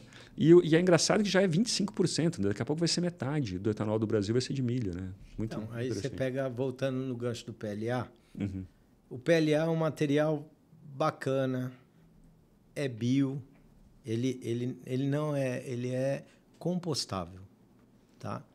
Então, quando nós estamos falando de trabalhar com PLA, vamos substituir PLA, ele só aguenta até 55 graus. Então, se você colocar um café dentro, ele não aguenta o café. E aí ele tem que ser compostado. Ele não pode ir para aterro sanitário. Você tem que ter composteiras para colocar o... Por quê? Não entendo por quê. Porque ele só se decompõe dentro de composteira. Ele tem que estar no ambiente de composteira, de temperatura, umidade. Ele tem que ir para a composteira. Se você mandar para o aterro sanitário, é a mesma coisa que você mandar uma folha de plástico comum. Não vai acontecer absolutamente nada com ele. Se você jogar ele na rua, não vai acontecer absolutamente nada com ele. Ele tem que estar dentro de um ambiente compostável. Então, a gente acabou de falar que nós temos aí 50%, 60% de aterro sanitário, o resto é lixão, a gente não tem saneamento básico. Quem que vai pagar essas composteiras? Onde estão as composteiras para fazer a compostagem do PLA? Como é que ele vai ser segregado dos outros materiais para que ele vá para a composteira se ela existir? Sim. Então, nós temos um problema muito mais sério do que isso. Só que as pessoas, elas compram a ideia e falam, não, isso aqui se decompõe. E normalmente o político, não é criticando o político, mas o político não lê projeto de lei. Quem lê é o assessor. Então, se você ganhar o assessor, você ganhou o político. Você pega lá o senador da República, ele não tem tempo. Quem vai ler é aqui, é o cara, é o assessor dele, vai brifar para ele, ele vai mandar bala. Depois, se der errado lá na frente, vai falar, pô, você fez tudo errado. Então, mas é desse jeito hoje. Mas tem ideias da moda, né? O cara fala, não, isso aqui na Europa está na moda, Nova York proibiu as sacolas de plástico, isso é moderno e chique, vou defender. Né? Parece que tem... Dane-se os argumentos. Né? Acabamos de ter a nossa feira maior do mundo aí, que é a Feira K, que é a feira de plástico, né? Pô, nada, você viu pouquíssima coisa de bioplástico. Você não vê, não muda, sabe? Não tem tanta... O que tem é um aditivo aqui, um aditivo ali, mas a hora que você vai ver, é o aditivo anaeróbico, o aditivo aeróbico, é a mesma coisa com várias roupagens diferentes. Então, eu estou trazendo essas pessoas aqui para falar com a gente, explicar, para a gente ver se identifica alguma coisa diferente do que já está proposto. Uhum. Mas o que eu estou vendo é mudar nome só. A ideia é sempre a mesma, né? Mas é incrível como é belo, né, essa tecnologia, porque a gente consegue regular, vocês conseguem regular sei lá, a flexibilidade, a resistência ao impacto, a durabilidade e até mesmo o tempo em que ele se degrada, né? Então, eu quero um mais estável, uso um estabilizante. Eu quero um menos... Quero que se degrade mais rápido. Não, usa aqui um óxido ou um luminescente, né? Algo assim. Né? Como que é o nome quando se degrada com a luz? Lumine... alguma coisa assim? Não sei. Enfim. E que é mais... Ele se degrada mais rápido com a luz. Isso é impressionante, cara. É engraçado como a gente... O Oxibio é assim. Né? Ele se degrada com a luz é oxigênio, né? Então, se você pega o P-Life, por exemplo, e coloca ele aqui, nesse PET, você põe 1% nele. Se esse cara aqui for para aterro sanitário, lá na primeira camada, ele vai se decompor. Ele vai se degradar, que nem tem muito teste de sacolinha que deixa no teto assim, você vê, ela vai esfarelando. Chega uma hora que você pega ela isso a gente já viu acontecer bastante. Só que se esse material voltar para a economia circular, ele não tem problema nenhum. Ele mata o aditivo e você tem que aditivar de novo. Então, é um agente que volta para a economia circular. Que eu acho que o ponto que a gente tem que enxergar mais, no meu singelo ponto de vista, é a economia circular. A gente tem que fazer a circularidade, porque a circularidade ela gera emprego, ela gera renda, e a gente tem que desonerar a cadeia do cara que está lá fazendo esse trabalho. Porque esse material foi tributado a vida dele inteirinha ali. Quando ele chega lá, a gente tem hoje 1 milhão, mais ou menos, de catadores e catadoras, que são a alavanca motriz do país, catando resíduos, sejam eles quais forem. Então, você pega ali, chega lá, tributa aquilo no cara que vai vender para outra ponta. Então, ele tem que pagar pouco aqui, porque ele vai pagar 30% de imposto aqui na saída.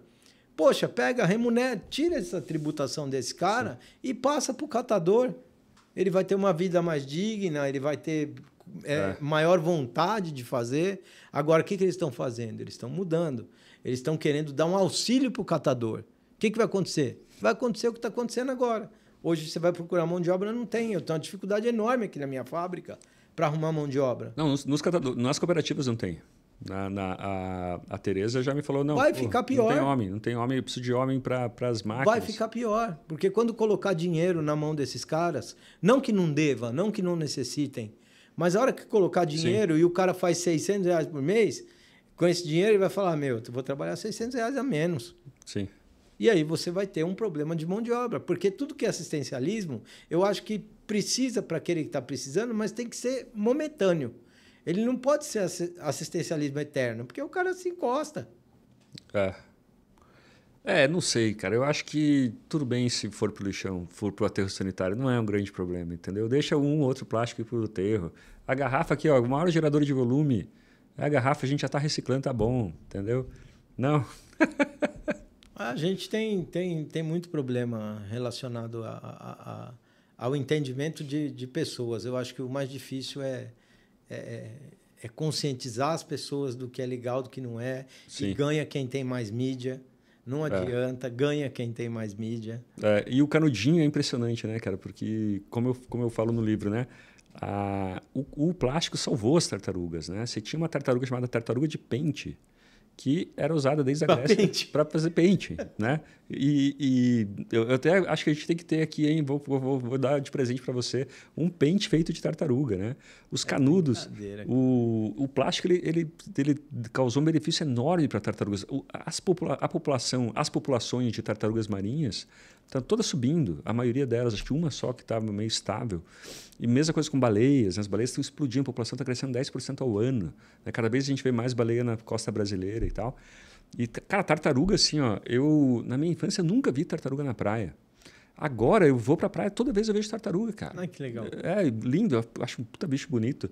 E eu até acho assim, a brincadeira, né? Mas tem coisas que eu acredito que eu não consigo provar. Por exemplo, de que o projeto Tamar passou dos limites. Eu acho que ele está causando um desequilíbrio ecológico, velho. Tem muita tartaruga hoje, velho. Tem muita tartaruga. Não, tô brincando. Tô brincando. Mas, enfim, a gente conseguiu se livrar da dependência desse animal para produzir pentes e óculos, né? Tinha o óculos padrão tartaruga e tal. Ainda hoje tem esse nome, por causa do plástico. E hoje, em justiça, ele é aí visto como o vilão das tartarugas. E a mulherada com uma estola?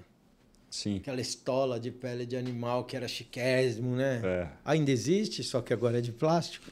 Tá vendo? Né? Então, são muitas coisas, né, que eram fabricadas, usaram a vida inteira e agora tem o plástico que substituiu, parou de matar animal para esse fim.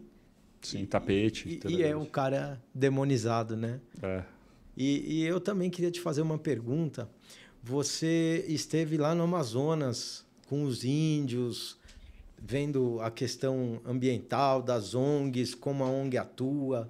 Conta um pouco para a gente sobre isso. Então, isso me chamou muita atenção. Assim, até acabei de publicar um vídeo sobre isso, porque eu conversei aí com, acho que uns 15, 20 lideranças indígenas, né? E eles todos têm um ressentimento enorme com ambientalistas e com ONGs, sabe? Caramba. De falar assim, olha, o Instituto Socioambiental, que é a ONG que mais ganha dinheiro do Fundo Amazônia, para cuidar especificamente da questão indígena, é que esse Instituto Socioambiental ele atua como um Estado, né? Ele é como quase fosse uma OS que tem poder de Estado dentro das aldeias. Se alguém do Instituto Socioambiental, os índios me falaram, entrar aqui, eu boto para correr. Eles nem aparecem mais, porque eu boto para correr. Né? Então, o que eu senti ali é um conflito de valores.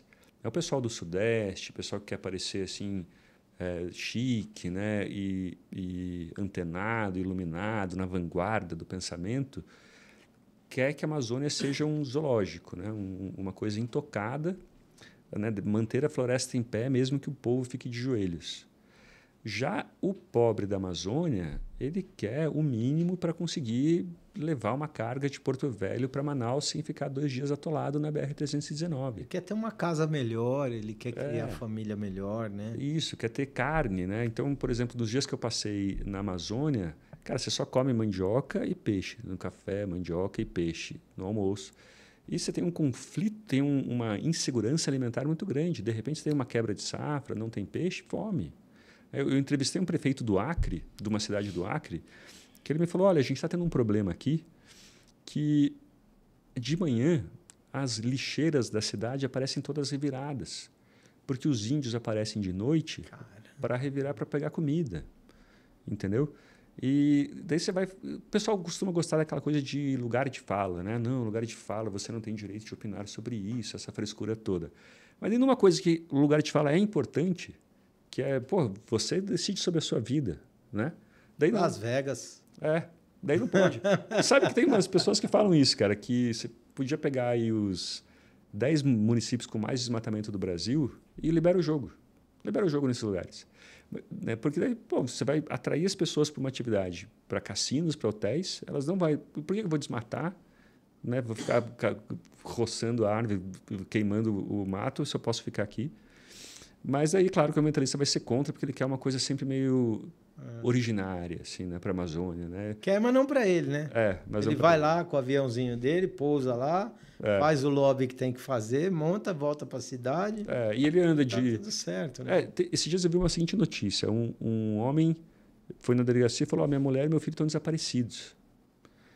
E daí foram descobrir, ele estava em Porto Velho, né? A mulher e o filho estavam presos há 2 dias no atoleiro na BR-319. Caramba, aquilo é horrível.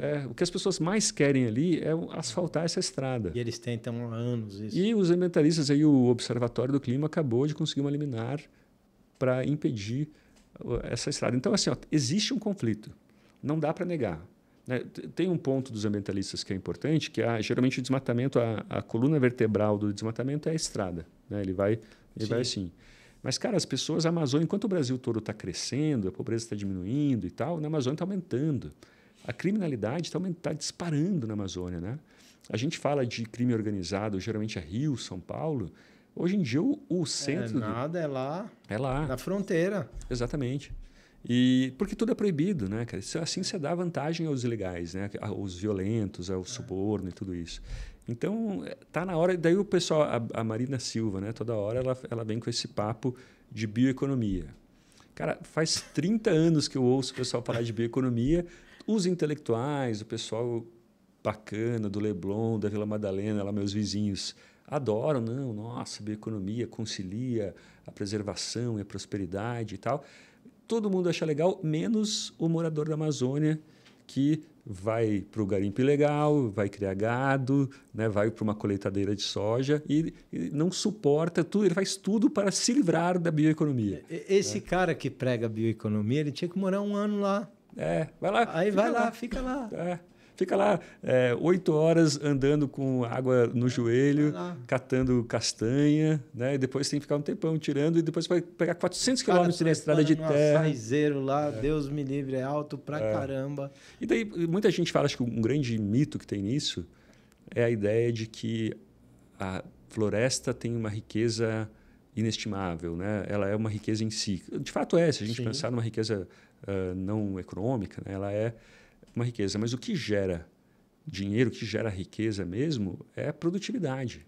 Óbvio. Né? Então, como eu falo no livro, né? Se eu demorar 1 ano para pegar uma pepita de ouro de R$10 mil, eu estou pobre. Está pobre. Né? Vai gastar muito mais que isso. Já plástico. Né? Temos aqui um rapaz... né? Se você tem uma máquina que te faz fazer plástico, é uma coisa banal e barata, mas muito produtivo, você vai ficar rico. Sim. Né? Então, o que traz a riqueza, o que enriquece as pessoas de verdade, não é uma suposta mercadoria oculta na floresta, e sim a produtividade, né? E são muitas paradigmas, muitas coisas que têm que ser quebradas. Por exemplo, hoje você pega uma embalagem de ovos. Você vai no supermercado, você tem a embalagem de papel embaixo e a embalagem de PET em cima. Aquela embalagem de PET, ela reduziu a quebra do ovo em mais ou menos 15%. Nossa. Porque era papel, ovo, papel, só que ele balançava. Então, hoje o que é? É o papel, a embalagem de PET e o filme. E aí você põe outro, você faz a pilha. A embalagem de PET tem que ser laudada pela Anvisa. A embalagem de papel, não. Só que aquele estágio da polpa de papel é o último estágio de reciclagem do papel. Será que tem metal pesado? O ovo respira? E aí? Por que um tem Anvisa e o outro não? Então, aí você já começa a enxergar o lobby do outro lado. Que o lobby do papel, ele está dentro do agronegócio. Ele está ali na fatia do PIB. Ali você olha o PIB, você vê o agro ali grandão. E o papel está dentro dele, que é a celulose, está dentro do agronegócio. Como é que a gente vai disputar nas falácias em relação a isso? Então, por isso que a gente bate, a gente rebate, fala, a voz é pequena, é baixinha, mas está ecoando, cada vez está indo um pouquinho mais longe, a gente está chegando mais longe e chegando nas pessoas que precisam saber. Porque a Dona Maria, que nem minha mãe fala, cheguei outro dia na casa da minha mãe falou, olha, filho, isso aqui, puxa, falou lá que dá câncer, pô, não sei o quê. Eu falei, mãe, não é assim. Aí você vai explicar para minha mãe, tem 84 anos, aí você vai explicar para minha mãe sobre aquilo ali. Poxa, é muito complicado o jeito que a informação chega, né? Sim.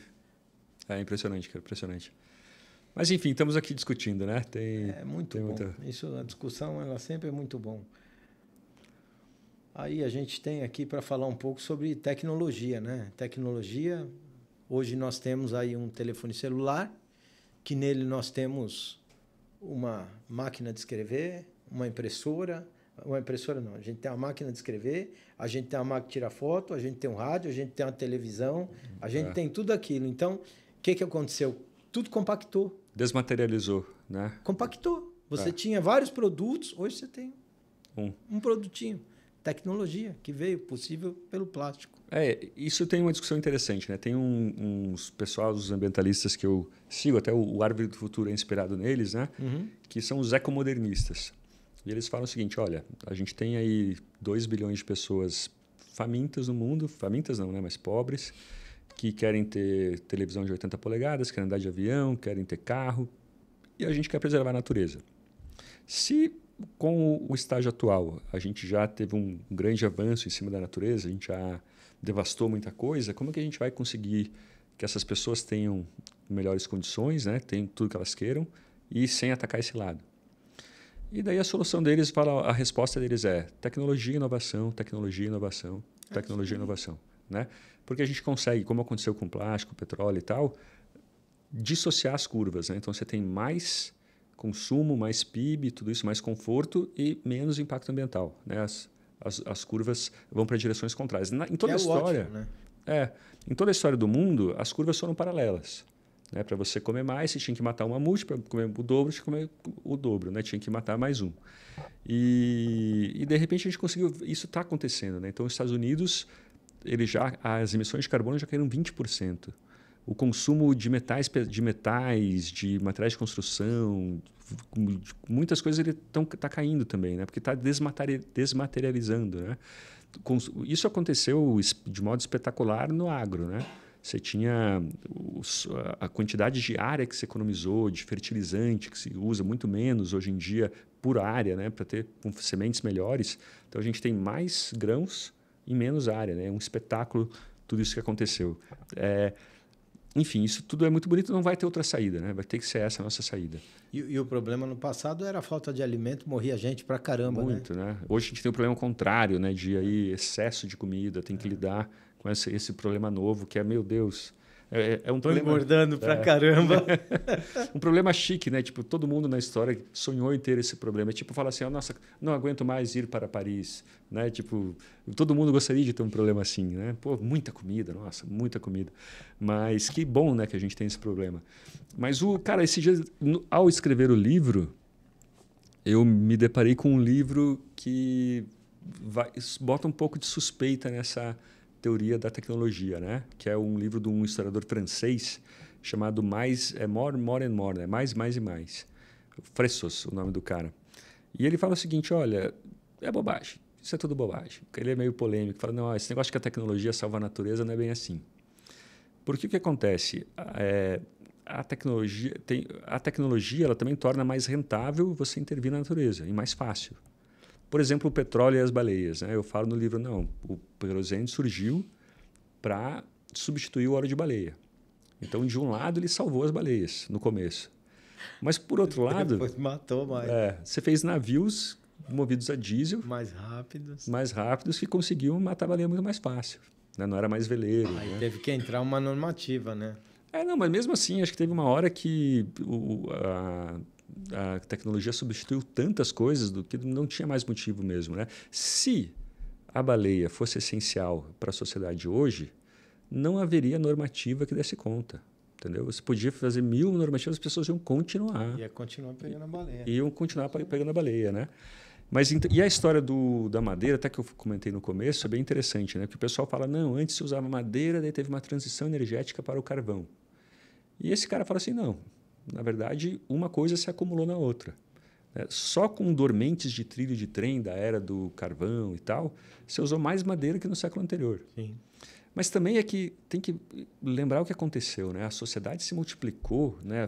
A população estava estacionada por 1 milênio, de repente ela deu uma curva, deu né? um salto.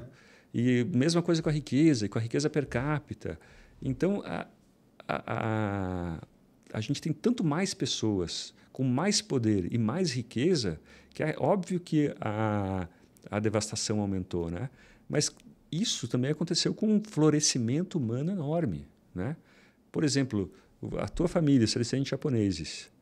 A minha mulher também. Eu sou descendente de poloneses e alemães. Por que nós todos migramos para cá a partir do século XIX? Por que a gente não migrou antes? Né? Por que a gente não emigrou antes? Porque você tinha veleiros que, sei lá, se iam chegar. 10% das pessoas morriam. Então, o mundo ficou mais conectado, ficou mais interessante. Né? É incrível a gente olhar para trás e ver tudo que essa nova era causou, né? De florescimento humano, as pessoas poderem ter suas profissões, ter brinquedos e recipientes baratos. Né? E Qualidade de vida, muda tudo, né? Mudou muita coisa. Fala-se muito do ar poluído que a gente tem, mas a longevidade hoje é muito maior, né? Então, e a poluição também, por causa de catalisador, simples catalisador no carro, a melhorou pra caramba. Melhorou muito. E está melhorando. Muita gente estudando sobre isso, praticando coisas sobre isso. Hoje se fala muito eco, bio, é a bola da vez, né? O ESG, então, nossa senhora, aonde você vai agora é ESG para cá, ESG para lá. Aí eu falo sempre antigamente, você lembra daquele filme Até o Último Homem? Que é um filme de guerra? Sim, Então, sim. Ele usava uma bolsa de soro dessa, ó, e a mangueirinha que ele usava para salvar os caras era essa aqui, ó. Olha que legal. Olha só como é que era, lindo. Aí eu falo isso, eu gosto de mostrar para o ambientalista que é contra o plástico. Ó. Era assim. Era assim, antigamente. Com essa agulha aqui. Era essa agulha aí. Era essa, tinha agulhas mais grossas. Hoje é isso aqui, ó. É um equipo aqui de PVC, que falam tanto do fitalato, né? Tá aqui o PVC e tá aqui a bolsa de soro de PVC também. Tá aqui, ó. Isso aqui substituiu isso aí, é descartável, né? Impressionante. E ao peso. O gasto que leva. São coisas que não dá nem para... Temos que achar esse número aí, quantas emissões o plástico evitou, hein? Quanta emissão de carbono o plástico evitou? Evitou muito. Evitou muito. E aqui eu queria que você falasse um pouco. A gente já falou bastante coisa que está aqui dentro, mas fala um pouco para o nosso espectador aqui sobre o seu livro. O seu livro, por favor. Pois é, então, o que eu gosto de fazer na vida é cutucar vespeiro, né? Então, eu gosto muito de discutir ideias, mas não é qualquer ideia. É aquilo que vai sempre contra a corrente. As pessoas, geralmente, elas gostam de chavões, né? De lugares comuns, assim. Tem um historiador que ele fala de linguagem Lego, né? Que você vai juntando pedacinhos coloridos de pensamento pronto, né? Eu falo, não, vamos quebrar essa lógica aqui, vamos ver se é isso mesmo. Às vezes não dá certo. Por exemplo, eu já tentei defender o parto à cesárea, porque está cheio daquelas hippies, doulas, que ficam falando do parto normal. E eu pensei, quer saber? Vou criticar o parto normal. Vou falar que a cesárea é melhor. Não consegui. Né? Se a mulher tem condições, o parto normal é muito melhor, é pós-operatório. Se recupera mais rápido. Se recupera muito melhor. Mas muitas vezes dá, cara. E eu fiquei impressionado, Rui, com a frequência de histórias mal contadas que você tem em ambientalismo, né? É uma dessas áreas boa para mim, que gosto de cutucar vespeiro, porque se formam tabus, né? Ideias sagradas que você não pode de forma nenhuma questionar, né? Repletos disso. Então eu falo tanto de energia, de transgênicos, né? Assim como o plástico transgênico ele evita muita emissão de carbono, que você precisa de menos pesticidas, tem uma produtividade maior, facilita o plantio direto, então não precisa... Nossa, tem uma repulsa absoluta de organizações aí, né? Contra transgênico, né? Tem uns índios que foram multados por plantar transgênicos, R$1 bilhão foram multados. Então, eu falo de vários assuntos, né? Tanto da história dos combustíveis fósseis,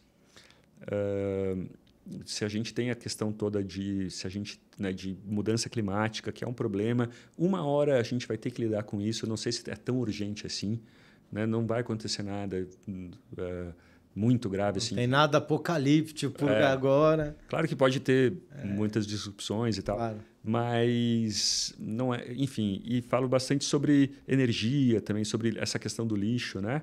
E muita fake news, né, cara? Então tem uma parte aqui só sobre fake news climáticas, como essa, e de ambientalismo em geral, né? Como essa do microplástico, do cartão de crédito. E tem um capítulo que eu gosto muito, cara, que é sobre como o ambientalista pensa, né? As falácias em que ele costuma cair. Por exemplo, tem a falácia do mundo justo, né? Que é aquela que fala assim, não, se você está sofrendo um problema, no fim é porque você mereceu, você fez alguma coisa errada antes. Você vai pagar por isso. Vai pagar por isso. Então, aquele comentário do tipo, ela foi estuprada porque ela estava de saia curta. Eu vi aquela que você falou da placa que tem lá na Serra de Curitiba. Lá, na Graciosa. Na Graciosa. Que eu lembro, né, quando eu era pequeno, tinha a placa lá, proteja a natureza, senão ela vai se voltar contra você. Meu Deus! Pô, a criança olha aquilo e fala, nossa, meu Deus do céu. E, na verdade, o mundo não segue a nossa lógica, né? O Schopenhauer falava isso, né, o filósofo, que o sofrimento humano ele surge porque a lógica do mundo é uma e a nossa é outra. Você pode ser uma boa pessoa, fazer tudo certo, ser ótimo, e de repente um saco de cimento cai na sua cabeça, entendeu? E foi. Mas a gente tende a acreditar que tem uma lógica, né? Então, eu conto no livro que no século XVI, se eu não me engano, quando você tinha muitas secas na Europa, as pessoas começavam a matar mulheres acusadas de bruxaria. E falar, não, elas que espalharam a seca, elas espalharam a geada, né? Porque se tem alguma coisa errada no clima, alguém tem que pagar, tem que ter uma penitência. A culpa é de alguém, né? A culpa é de alguém. A mesma coisa os astecas, né? Também. E eu vejo isso no jornalismo ambiental. Qualquer coisa que acontece, uma baleia encalhada na Ilha do Mel, no Paraná. Não, foi a mudança climática. Uma coisa mais comezinha que existe, mais cotidiana que tem na história do mundo é a baleia encalhada, né? Você vê na Bíblia tem histórias de baleia encalhada e tal. E talvez... A culpa foi da abertura do mar lá para poder passar. Enfim. Então você tem esse... Eu não tenho nada contra a religião, mas eu tenho sim contra religiões que não se sabem como tal, né? Que tem... Muita gente acha que está com um pensamento racional, secular, mas está baseado em penitência, na ideia de sacrifício. Por exemplo, muitos cientistas eles se perguntam assim, por que a ideia de geoengenharia, né? De você, por exemplo, espalhar gases para esfriar o planeta, por que nenhum ambientalista leva ela a sério? Eu também acho meio estranho, na verdade, meio perigosa. Mas porque muitos deles querem sacrifício, entendeu? A ideia é que tem que impor um sacrifício, a gente só vai se livrar do apocalipse se as pessoas ajoelharem e se sacrificarem, né? Então, tem muito componente de seita no meio disso, né? Mesmo na COP, né? A gente vai ter a COP agora, ela me parece assim um concurso de lealdade, né? Quem é mais fiel? Vamos todos mostrar como nós somos fiéis a essa crença, né? Eu acho ridículo isso. Eu acho que essa COP tinha que ser digital. Isso, para não gastar combustível, para não poluir. Putz, vai um cara dentro de um avião, né? É absurdo. É absurdo o que acontece. Não, isso mostra para mim que essas pessoas que vão para a COP, né? Não estão nem aí para o meio ambiente. Não, elas não acreditam de fato, né?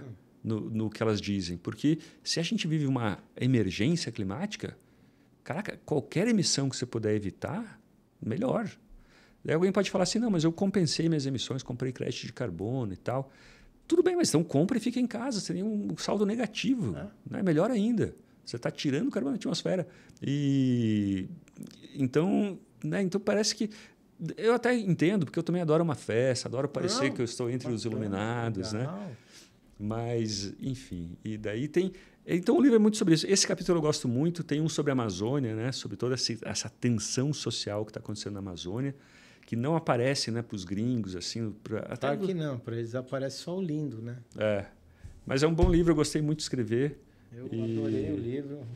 Espetacular, indico para todo mundo. Indico esse livro para todo mundo. Eu achei espetacular esse livro, eu gostei muito. Pô, que bom, obrigado. E aí a gente tem aqui sempre uma tirada para sair do que a gente está aqui muito sério, muito tenso, né? Então, quem é o Narlock além do jornalista, né? No que você se diverte? Opa, vamos lá, várias coisas. Eu gosto muito de ser pai, cara. Eu tenho um filho de 15 anos, daí já é mais difícil, né? Ser pai de um guri de 15 anos é mais difícil, já não quer saber muito de você e tal, mas já tem a vida dele própria. Mas tenho um filho de 3 também, que eu adoro, né? Essa idade é muito boa, né? 3, 4 anos, está aprendendo a falar, assim, né? Então, aquela coisa assim, às vezes você chega em casa derrotado, e daí senta no chão da cozinha e vem uma criancinha. Aquele sorriso lindo já acaba com você. Isso é impressionante. Mas jogo vôlei também, gosto de jogar baralho, sou velho, né? Gosto de jogar baralho com meus sogros. E gosto muito de água, de mar, de canoa, de caiaque, essas coisas, gosto muito, cara. Pô, que bacana. Jogar um vôleizinho eu adoro. Agora há pouco estava no vôlei até. Então, que legal. Estou jogando aí 3 vezes por semana. Um vôlei muito legal. Você mora no centro ali, né? Perto da Paulista ali? Na Vila Madalena ali, Legal. Qual é a trilha da sua vida? A trilha da minha vida? Trilha musical? Pode ser. Trilha musical? Que Cara, som você escuta? O que você Cara, gosta de uma época eu ouvir? falei pra minha mulher assim, ó, quando eu morrer, eu quero que toque no meu funeral aquela música que é do... Puta, de quem que é essa música? É Death for Glory, Just Another Story, sabe? Sei. Eu gosto muito de karaokê. Eu tenho uns grupos de amigos que a gente sempre vai pra karaokê, bebe, bebe, bebe. O bom de karaokê é que ele é que nem comunismo. Quanto mais bebe, melhor fica. É isso. É que nem comunismo o karaokê, né? Os bons são eliminados, entendeu? Fica só quem canta muito mal e tal. Então é uma coisa que eu gosto muito, né? De beber e cantar com o pessoal. Acho muito legal. Um lugar inesquecível. Lugar inesquecível. Um lugar inesquecível. Eu gosto da Sicília, cara. Sicília é um espetáculo. Ainda não história. fui, eu vou. Esse ano eu vou. É. Porque a Sicília, ela tá... Isso é uma coisa muito legal da geografia, né? Tem um livro que é... Esqueci. Origens, eu acho que é o nome dele. Que é como a geografia definiu a história humana. E na Itália, a placa tectônica que vem da África, ela chega ali na Itália e ela sobe, né? Então você tem muitas terras férteis, muitas montanhas. E naquela região do mar, com o mar, ficou muito fácil para navegação. Então ali é o berço da história porque você tem muito comércio, né? E a Sicília, assim, de história, de praia, é maravilhosa. Comida boa? Comida excelente, né? Nossa. Muito, muito boa. É aquela coisa de o sul da Itália, que é uma coisa mais desorganizada, meio Brasil, assim, né? Muito legal. Você, quando vai escrever, você tem uma mania, um rito, alguma coisa assim, que você tem que... Ou senta lá e já vai... Então, eu trabalhei, meu primeiro emprego em São Paulo foi no Jornal da Tarde, que nem existe mais, né? Então, eu estou muito acostumado a escrever com televisão ligada, muita gente falando, não tenho nenhum problema de concentração, nada disso, sabe? Até gosto quando tem muito barulho. Na Veja, a mesma coisa, né? Tinha muita televisão ligada. Mas antes eu tinha um ritual de lavar a mão. Antes de escrever, eu preciso lavar a mão, entendeu? Eu estou achando que minha mão está suja. Trabalhou com o Augusto Nunes? Trabalhei, vou lá amanhã até falar com ele. Putz, manda um abraço. Puta, eu sou fãzaço dele. Demais, Legal, demais. Muito fã Ele dele. é muito bom, cara. Poxa, ele É um cara, é um atraía poço muito de tempo. inteligência, né? Ele é incrível. É. Um prato que te conquista. Um prato que é aquele que... Opa, cara, eu gosto de curry, um frango ao curry, assim, uma vez até... Eu vinculo muito com a Inglaterra, né? Eu passei um tempo lá e daí de rua, assim, às vezes uma comidinha de rua bem feita, sabe? Um curry com uma saladinha, um brócolis, alguma coisa bem um pouquinho apimentada, acho maravilhoso. E é engraçado, né, que é o prato típico da Inglaterra, mas é indiano, né? Os pratos típicos da Inglaterra são todos de fora da Inglaterra, né? Isso é muito legal. Fora o fish and chips, né? É Mas que o chá- na Índia não se come nada sem curry, né? É. E o fish and chips também pode ser, acho que o único prato típico inglês, mas o chá é chinês, né? O curry indiano. Um livro que mudou tua cabeça ou mudou tua trajetória. Você estava ali fazendo um negócio, leu um livro e falou, putz, peraí. Outra coisa. Olha, um que aconteceu muito isso foi o As 6 Lições, do Mises. Um livro curtinho, assim, que é uma série de palestras dele muito fácil de ler. Que você entende capitalismo, entende como funciona o mercado e tal. Mas o livro que eu mais recomendo, que eu gosto de recomendar, é o livro O Otimista Racional, do Matt Ridley, que fala muita coisa que a gente falou aqui. É um livro assim para você... O que eu critico, né? No começo do meu livro, eu critico um pouco aquela visão problematizadora das pessoas, né? Por exemplo, eu conto que eu estava ouvindo na pandemia, eu estava escutando a aula do meu filho, né, a aula online, e era sempre o problema, não, porque o alumínio é um problema na devastação, é sempre uma lente problematizadora. E a gente se esquece, às vezes, de comemorar, né, e entender como a gente chegou num mundo tão Os ganhos próspero, daquilo, né? Então, o comércio, por exemplo, né, o comércio é o contrário da guerra. O contrário da guerra não é paz, porque a paz eu posso não ter nenhuma relação com você e a gente está em paz. Né? Mas como eu posso ter uma relação com você sem ser de guerra? É o comércio, né? Então, a especialização e troca, né? Eu me especializo no que eu sei fazer melhor, você no que você faz melhor, depois a gente troca os excedentes. Isso gera paz, né? Porque no caminho de entrega de mercadoria, eu não quero que nada aconteça de errado. Eu quero que tenha paz. O comércio precisa de paz. Precisa. Então, ele é uma força pró-paz. Então, esse livro, O Otimista Racional, é um que eu li lá na Inglaterra. Meu mestrado estava chatíssimo. Eu falei, não, quer saber, eu vou ler. E foi assim de ter epifanias mesmo. Foi muito bom. Que legal. É. Eu vou ler esse livro. Muito bom. Quem te inspirou? Tem uma inspiração? Quem me inspirou? Acho minha mãe, né, cara? Minha mãe, assim, um exemplo de perseverança, né? De não desanimar diante de dificuldades, né? Acho que é por aí. Muito bom. Se não fosse escritor, seria o quê? Olha, eu fiz ensino técnico de mecânica e no Cefet, né? Então eu aprendi a fazer injeção plástica, fazer os moldes, a desenhar que legal. os moldes.